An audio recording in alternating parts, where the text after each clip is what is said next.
আসসালামু আলাইকুম প্রিয় দর্শক, অন্য মঞ্চের আলাপ চাইতায় আপনাদের সকলকে আমন্ত্রণ জানাচ্ছি। প্রিয় দর্শক, সাজ্জাদ কাদিরের শুভেচ্ছা নিন। এই মুহূর্তে আপনাদের সামনে কথা বলতে এসে ব্যস্ততম সময় পার করছেন শেখ হাসিনা। কবে দেশে ফিরবেন, আবারও নতুন করে কি জানালেন? সত্যিকার অর্থে আওয়ামী লীগ প্রধান শেখ হাসিনা নির্বাসনে থেকেও, ভারতের নয়াদিল্লিতে থেকেও তিনি প্রচণ্ড ব্যস্ত সময় পার করছেন।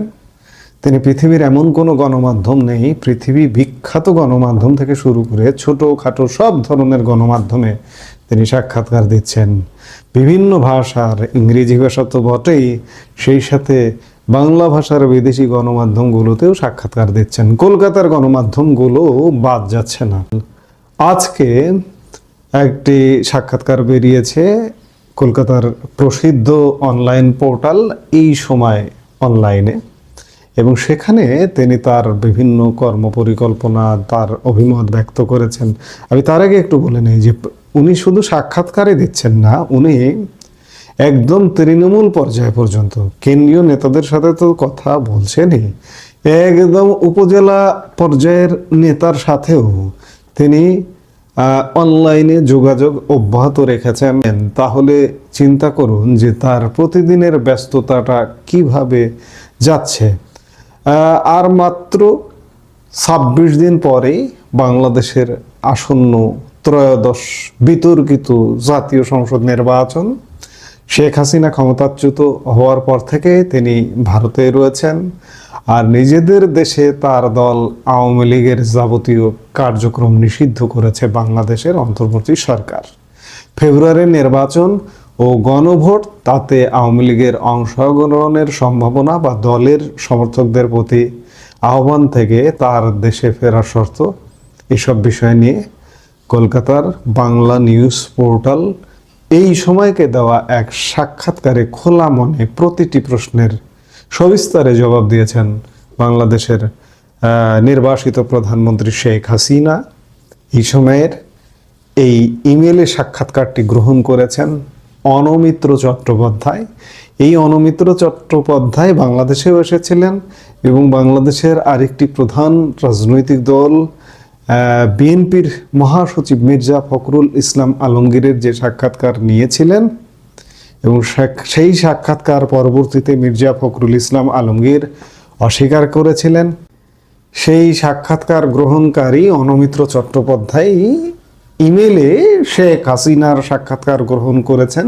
আমরা সাক্ষাৎকারটা নিয়েই মূলত আলাপ করতে চাই।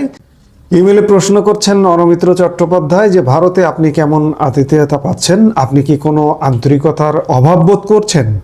শেখ হাসিনা উত্তর দিয়েছেন, ভারত আমাদের দীর্ঘদিনের বন্ধু এবং আমাকে স্বাগত জানানোর জন্য আমি প্রধানমন্ত্রী মোদী ও ভারতের জনগণের সমর্থন ও মানবিকতার প্রতি গভীর কৃতজ্ঞ।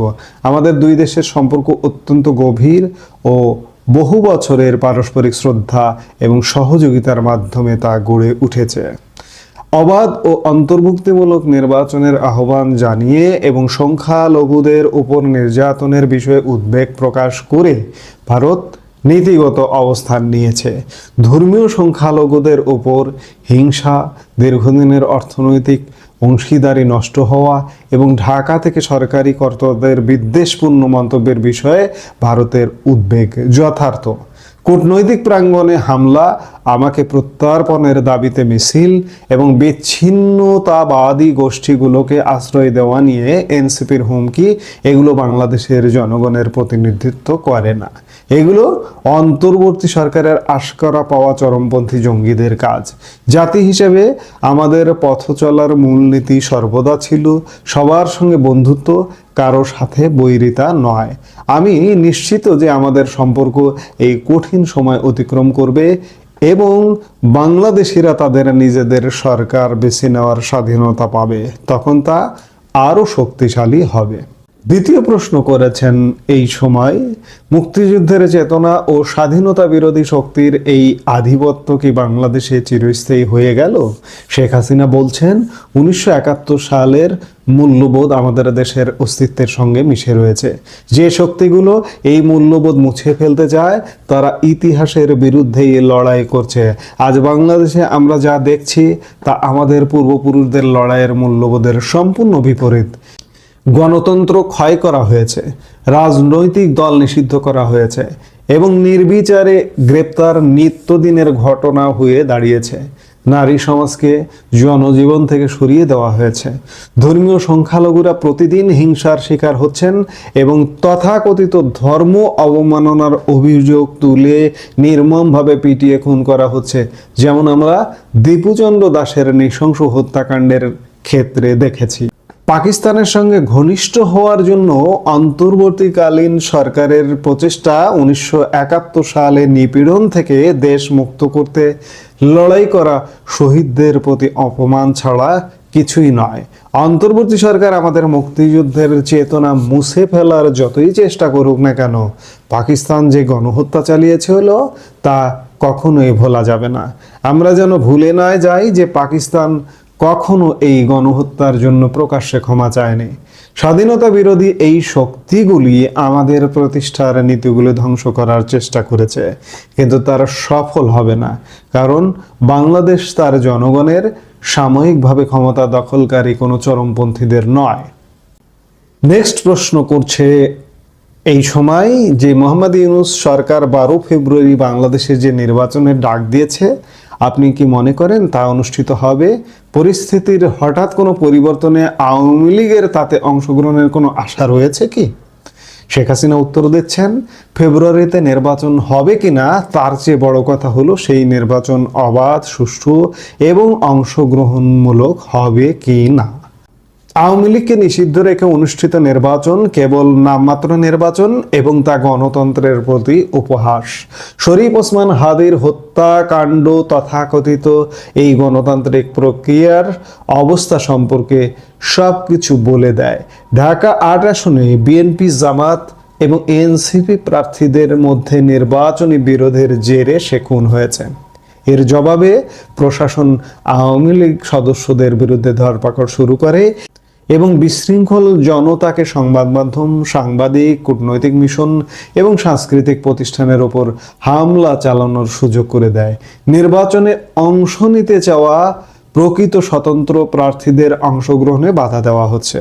রাজনৈতিক নিপীড়নের কারণে বাংলাদেশের ওয়ার্কার্স পার্টির মতো বৈধ দলগুলি নিজেদের প্রত্যাহার করে নিয়েছে এবং মনোনয়ন ফর্ম কেনার চেষ্টা করায় পুলিশের হাতে গ্রেপ্তার হতে হচ্ছে যদি তারা বিএনপি বা জামাত ঘনিষ্ঠ গোষ্ঠীর অনুমোদিত না হয়।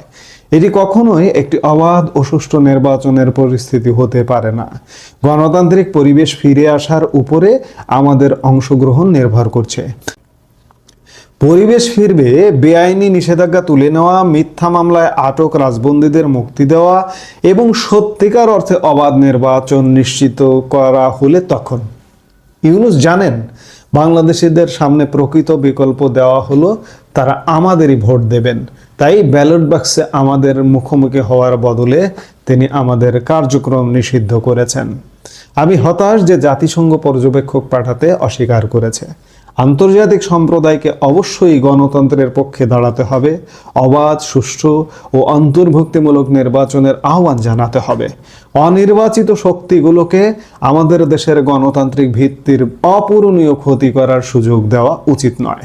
এই সময়ের আরেকটি প্রশ্ন, বাংলাদেশের কোটি কোটি আওয়ামী লীগ সমর্থক চরম নিপীড়নের মুখেও মুক্তিযুদ্ধের চেতনা এবং নৌকা প্রতীকের প্রতি অনুগত।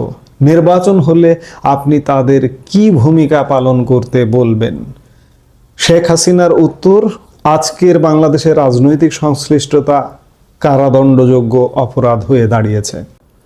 120 জনেরও বেশি সংসদ সদস্য সহ 1,52,000-এরও বেশি আওয়ামী লীগ সমর্থক বর্তমানে সাজানো ও রাজনৈতিক উদ্দেশ্য প্রণোদিত মামলায় জেলে বন্দী রয়েছেন।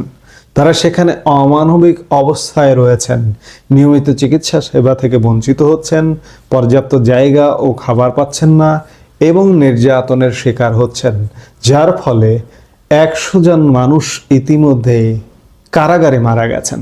অন্তর্বর্তী সরকারের অধীনে চলমান অন্যায়ের সমালোচনা করে সাহস দেখিয়ে আমাদের সমর্থকরা যে সাহসের পরিচয় দিয়েছেন তার জন্য আমি গভীরভাবে কৃতজ্ঞ। আমাদের সরকারের আমলে সাংবাদিকরা ভয় বা হস্তক্ষেপ ছাড়াই কাজ করতে পারতেন এবং ভিন্ন মত পোষণকারীদের সুরক্ষা দেওয়া হতো। আমাদের সমর্থকদের প্রতি আমার বার্তা, শান্ত, অচঞ্চল থাকুন, ধৈর্য ধরুন এবং গণতন্ত্রের উপর বিশ্বাস রাখুন। আতঙ্কের রাজত্ব কায়েম করে কোনো সরকারই চিরকাল টিকে থাকতে পারে না।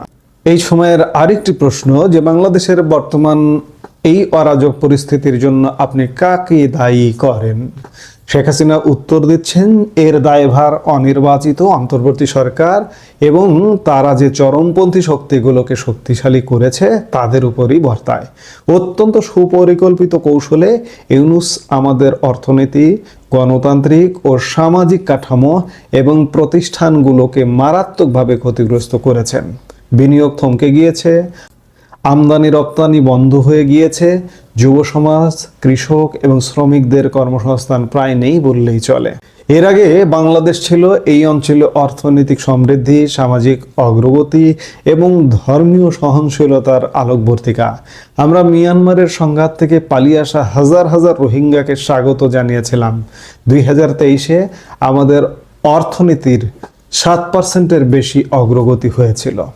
আমাদের লক্ষ লক্ষ মানুষকে দারিদ্র্য থেকে বের করে এনেছিলাম, কয়েক লক্ষ কর্মসংস্থান সৃষ্টি করেছি, নারীদের ক্ষমতায়ন করেছি, খাদ্য উৎপাদন 4 গুণ করেছি এবং মাতৃ ও শিশু মৃত্যু হার কমিয়েছি। আমরা সকল ধর্মের মানুষের শান্তিপূর্ণ সহাবস্থানকে উৎসাহিত করেছি এবং অভ্যন্তরীণ জঙ্গি সংগঠনগুলোর মাথা চড়ে দেওয়ার চেষ্টা প্রতিহত করেছি। সেই সব অগ্রগতি আজ ধ্বংসের দ্বার প্রান্তে। শৃঙ্খলা ফিরিয়ে আনা এবং বহু প্রতিশ্রুত সংস্কার করার পরিবর্তে অন্তর্বর্তী সরকার অসাংবিধানিকভাবে আমাদের দলকে নিষিদ্ধ করেছে, মিথ্যা অভিযোগে হাজার হাজার নির্দোষ মানুষকে আটক করেছে, সাম্প্রদায়িক হিংসাকে বৈধতা দিয়েছে, সাজাপ্রাপ্ত সন্ত্রাসবাদীদের জেল থেকে মুক্তি দেওয়া হয়েছে এবং হিজবুত তাহরিরের মতো নিষিদ্ধ সন্ত্রাসবাদী সংগঠনের জঙ্গিরা এখন মন্ত্রিসভায় বসে আছে, অথচ জেলখানায় ভরে রাখা হয়েছে আওয়ামী লীগের সদস্যদের। ইউনূস আমাদের একসময় সমৃদ্ধ দেশটির পদ্ধতিগত ধ্বংসে নেতৃত্ব দিয়েছেন। আমার আশঙ্কা তাকে এমন একটি সরকারের গ্রহণযোগ্য মুখ হিসেবে ব্যবহার করা হচ্ছে যা মূলত পুরোটাই জঙ্গি ও চরমপন্থীদের দ্বারা পরিচালিত। এই সময়ের শেষ প্রশ্ন যে বাংলাদেশের রাজনীতিতে কি ধরনের পরিবর্তন হলে আপনি ঢাকায় ফেরার কথা বিবেচনা করবেন? শেখ হাসিনা উত্তর দিচ্ছেন যে বাংলাদেশকে অবশ্যই সাংবিধানিক শাসন এবং আইনের শাসন ফিরিয়ে আনতে হবে। এর অর্থ হলো আওয়ামী লীগের উপর থেকে নিষেধাজ্ঞা তুলে নেওয়া, মিথ্যা মামলা তুলে নিয়ে রাজনৈতিক বন্দীদের মুক্তি দেওয়া এবং সত্যিকার অর্থে অবাধ নির্বাচন আয়োজন করা। জনগণের দ্বারা 9 বার নির্বাচিত দলকে নিষিদ্ধ করে আপনি গণতান্ত্রিক বৈধতা দাবি করতে পারেন না। বর্তমান পরিস্থিতিতে আমার ফেরা অসম্ভব, কারণ অর্থবহ রাজনৈতিক অংশগ্রহণের কোনো পরিবেশ নেই। বাক স্বাধীনতা ধ্বংস করা হয়েছে। যে কেউ সরকারের সমালোচনা করলে তাকে কারাবাস, ভীতি প্রদর্শন বা মৃত্যুর ঝুঁকি নিতে হয়। সত্য বলার জন্য সংবাদ মাধ্যমের অফিস পুড়িয়ে দেওয়া হয়েছে এবং বাস্তবতা তুলে ধরার জন্য সাংবাদিকদের গ্রেপ্তার করা হচ্ছে। এটা শাসন ব্যবস্থা নয়, একে বলা যায় সন্ত্রাসের রাজত্ব। যখন গণতন্ত্র পুনরুদ্ধার হবে, যখন আমাদের মানুষকে তাদের বিশ্বাসের জন্য আর নিপীড়নের শিকার হতে হবে না এবং যখন আইনের শাসন পুনঃপ্রতিষ্ঠিত হবে, তখনই আমি ফিরব বলে জানান শেখ হাসিনা। আমি শুরুতেই বললাম যে শেখ হাসিনা আসলে চরম ব্যস্ত সময় কাটাচ্ছেন। ওই যে বললাম যে সকল ধরনের গণমাধ্যমে তিনি নিয়মিত সাক্ষাৎকার দিচ্ছেন, ইউনিয়ন পর্যায়ের আওয়ামী লীগ কর্মীর সাথেও তিনি ফোনে কথা বলছেন, অনলাইনে কথা বলছেন এবং দেশে ফেরার বার্তা দিলেন যে বাংলাদেশ আসলে স্টেবল হতে হবে, অস্থিতিশীলতা দূর হতে হবে। এই মুহূর্তে তার ফেরা এক প্রকার অসম্ভব যদি না বাংলাদেশের পরিস্থিতি না পাল্টে। বাংলাদেশের পরিস্থিতি পাল্টাবে কিনা আমাদের নিশ্চয়ই দেখতে হবে। আগামী 12 ফেব্রুয়ারি যে নির্বাচন রঙ্গ অনুষ্ঠিত হতে যাচ্ছে, এই রঙ্গের পরে আর কি ভঙ্গ হয় নাকি উদ্ধার হয় বাংলাদেশ। শেখ হাসিনার ফেরা শুধু নয়, বাংলাদেশের মানুষেরও জীবনের ছন্দে ফেরাও কিন্তু নির্ভর করছে অনেক কিছু। সামনে আগামী 2 মাস, 1 মাসের মধ্যে কি হয়, নির্বাচনের আছে 26 দিন। নির্বাচন পরবর্তী 2-1 মাসও দেখার বিষয় যে বাংলাদেশ আসলে কোন দিকে যাচ্ছে, বাংলাদেশ কি এগুবে নাকি পিছিয়ে যাবে। সেই বিচারে শেখ হাসিনার এই সাক্ষাৎকারটি যথেষ্ট তাৎপর্যপূর্ণ বলেই মনে করছি। প্রতিনিয়ত এমন সাক্ষাৎকার দিচ্ছেন, তারই একটি সাক্ষাৎকার এই সময় অনলাইনে দিলেন তিনি। এই মুহূর্তে এ পর্যন্ত। সবাই ভালো